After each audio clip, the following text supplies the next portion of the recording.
I'm sure by now that you have already seen the news regarding the Sony PlayStation job posting that has been going around all weekend long, talking about the future of PlayStation games, them publishing it on the Xbox. And as somebody who went viral for his Phil Spencer clip, thank you guys so much for sharing that out, by the way. Absolute great moment here for the channel.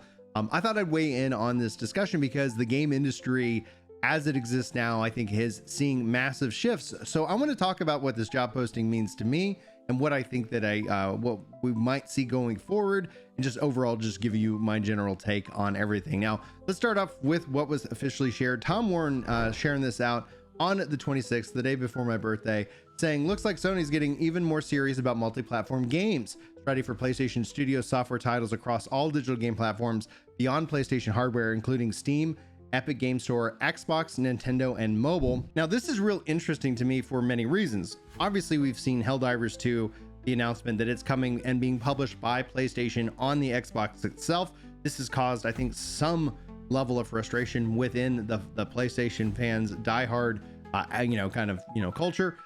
I get that. And I think one of the things I've talked about with this is that I don't think Sony has done a real effective job at communicating. And that's one of the frustrations that if I was a diehard PlayStation fan, I'd be feeling right now too, is that what does Sony mean by this? We haven't really heard them come out and talk about anything, especially after the Helldivers 2 announcement. Now, we know Microsoft's pushing all their games over there. It's one of the reasons why I never was upset by Microsoft acquiring any kind of studios, because I was like, their strategy is always going to be putting their games on every platform as possible, and that future has come out to be true. And while we don't yet see Starfield and some games like that on PlayStation, I do think that's just a matter of time. Overall, I don't think this means that the full slate day and date is going to be rolling out on Xbox anytime soon. But the other hook and caveat in the room is that what is an Xbox? And the marketing behind everything is an Xbox. And what I've been labeling Xbox OS is an important distinction. If Steam is on Xbox, your PlayStation game that's on Steam is on Xbox. The question ends up being is that, does this mean that we're going to see Sony pushing more of their games onto PC day and date? Maybe. And that's, I think, obviously when you factor it in, what we do know will be day and date is multiplayer games as a service games. Logical sense, great business model by Sony. It does not make sense to limit that anymore. You want the widest possible reach that you can get. And so that is not changing. Now, since they last kind of updated the community over 30, 45 days ago within the business investor stuff, I don't think much has really changed here. I think they're still going to be on that trajectory. So I think for the Xbox fans, celebrating this as, day and date on Xbox, here we go, might be just a little too premature. Do I see that future happening at some point? Yeah, I could see that future happening, especially when it comes to the overall increasing costs of these game developments. Talk Spider-Man 3, estimated $300+ million. You got to sell a lot of game copies, because not only are you footing a lot of the bill for the development, and thus you want to make sure you recoup that, you have the Disney licensing of Marvel IP and their cut that you have to factor into sales. So it isn't enough selling 4 million copies of a game, whereas when we look at Expedition 33 and some of the approaches that Nintendo is going to be making, with smaller teams, more games, that are a little bit more reasonable in scope, honestly, that might be the best strategy. I do think the winning strategy might end up being, as we go into the next gen, is that rather than spending 300 million on one game, that they're going to spend 30 million on 10 games and see what ultimately kind of hits it big. Now, I think one of the reasons why Sony is making this strategy and what we can expect, possibly, yes, the PS4 games making their way to Xbox, because of being able to help fund that.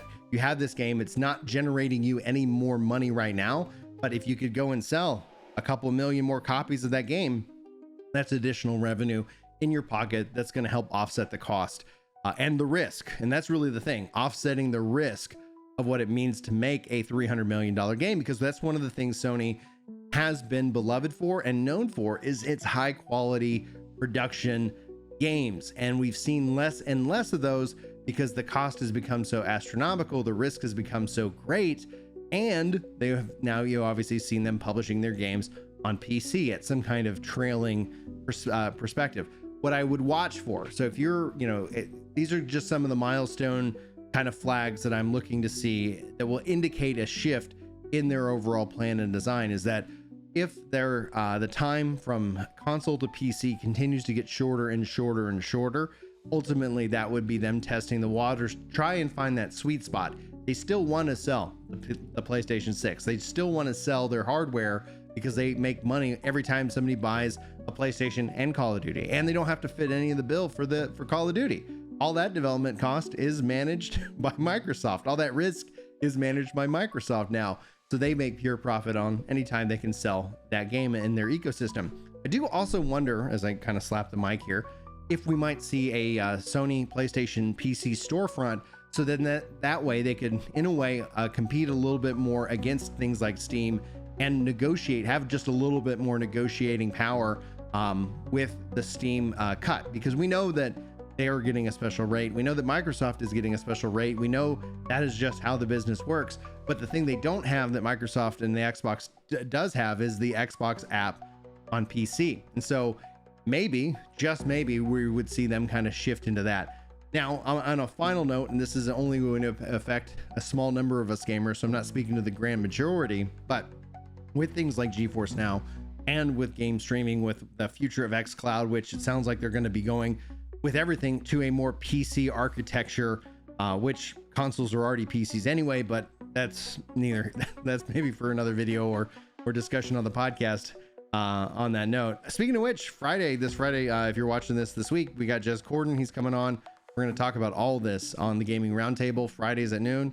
Top link, one of the links in the description, will get you over there. We'd love to see you over on the podcast. But back to my point, one of the things I do anticipate, especially when it comes to like cloud game streaming, PlayStation, we know they've been pioneers with that back from the PS3 era, and I could see that there is perhaps a future where maybe there isn't a PC native port, but I can just boot up my PlayStation games from my PC, not owning a physical PlayStation and just being subscribed to whatever their tier is, just like Microsoft kind of does with Xbox Game Pass and their xCloud ecosystem.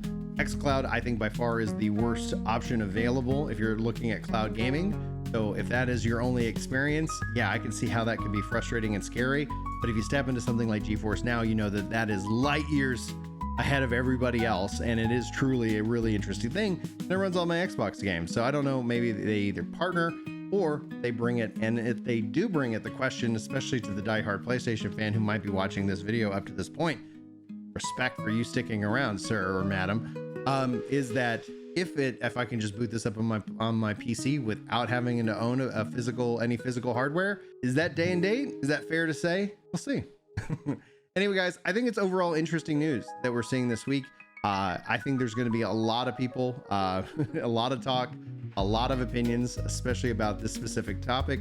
But I do think that we have already witnessed the end of the console war. Microsoft is just doing their own thing. Nintendo out there doing their own thing. I didn't bring up Nintendo at any point in this video because they're the only company that doesn't put their games on PC. They're the only, in my worldview, they're really the only company that actually has exclusives because they only can be played on a Nintendo device. And I think the future, especially when it comes to consoles, and I keep asking the question, what's going to sell me the next Xbox, or the PS6? And I think it's really where consoles are going to have to be about that price and value to the end users. As the prices have gone up, I think we're seeing a lot of rejection of that. And we just saw that last week with Xbox lowering its prices overall. So that's where this all kind of falls. That's something I'm always going to keep watching, and hopefully we'll keep making some content for you guys. Again, sound off in the comments. I'd love to hear your thoughts, especially about this. I'm sure it's going to be an interesting topic. Thank you for spending some of your time with me today, and hopefully I'll see you in the next video. But until then, take care. Let's go.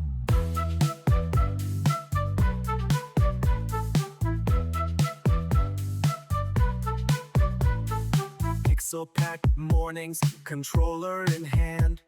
6 little co-op partners ready to stand. Rosaries hang